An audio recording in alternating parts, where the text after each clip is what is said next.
Because of why I search the deep through endless nights, no time to sleep. The call inside I can't deny. I'll find the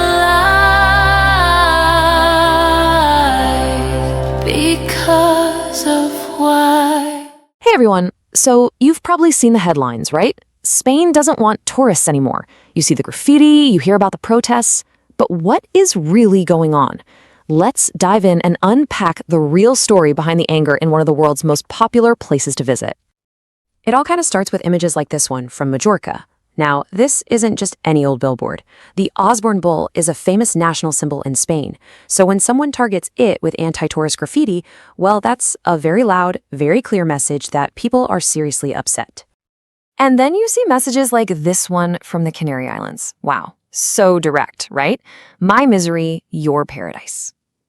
It just cuts right to the heart of it all. This growing feeling that for a lot of locals, the tourist paradise is actually creating a living nightmare for them. Now, this isn't just a few isolated incidents. We are talking about a full-blown movement. Protests are popping up all over Spain's biggest tourism hotspots, from the islands in the Mediterranean all the way to the Canaries out in the Atlantic. And these slogans, they really tell you everything you need to know. Protesters are storming tourism conferences, they're taking to the streets, and they're demanding a change.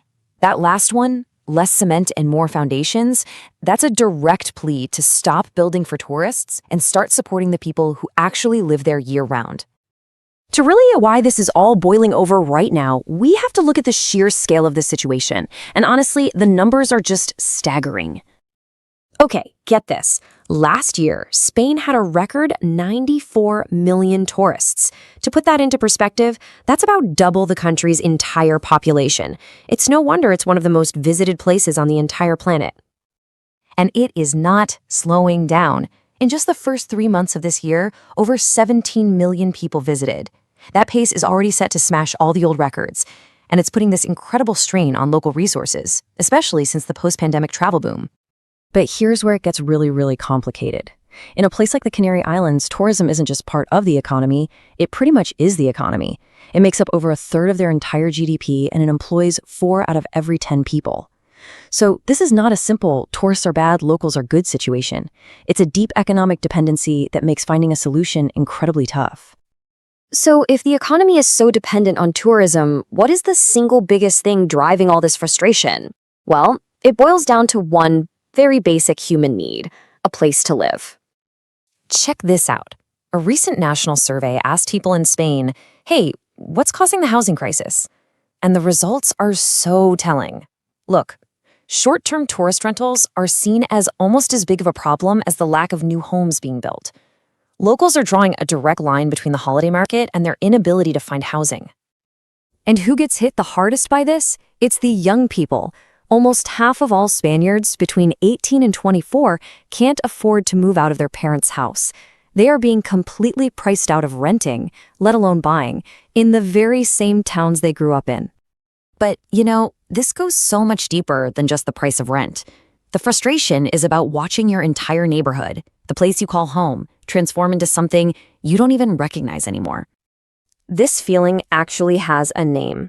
It's called indirect displacement.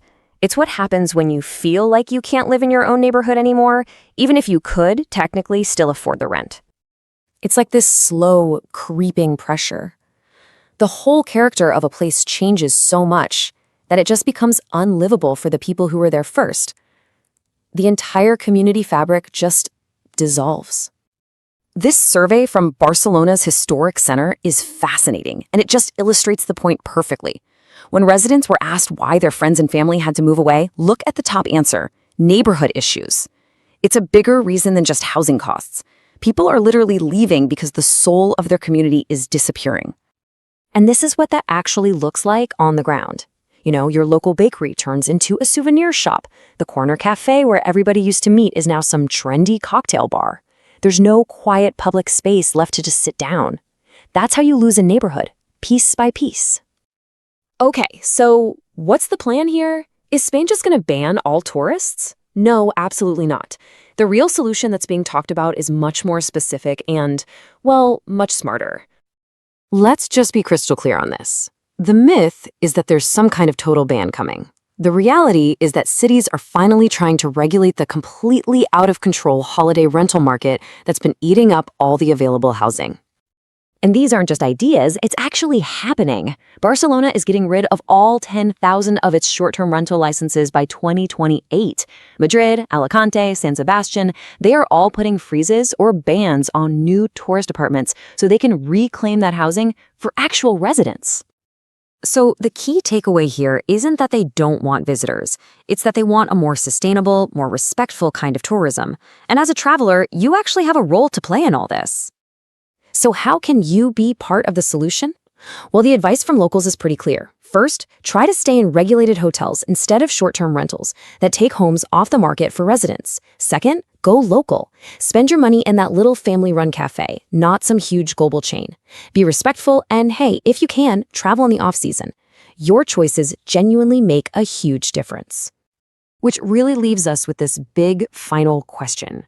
How can we be visitors? How can we go explore the world and appreciate other cultures without, accidentally destroying the very thing we came to see? It's something to think about, not just for Spain, but really for everywhere we go. I would love to know what you think. Do you think these new rules are the right move? Let me know down in the comments. And hey, if you found this useful, a like and a share would be amazing. It really helps more people get the full picture. Thanks so much for watching this deep dive with me. I really hope it gave you some clarity on what is a super complex issue. I'll see you in the next one.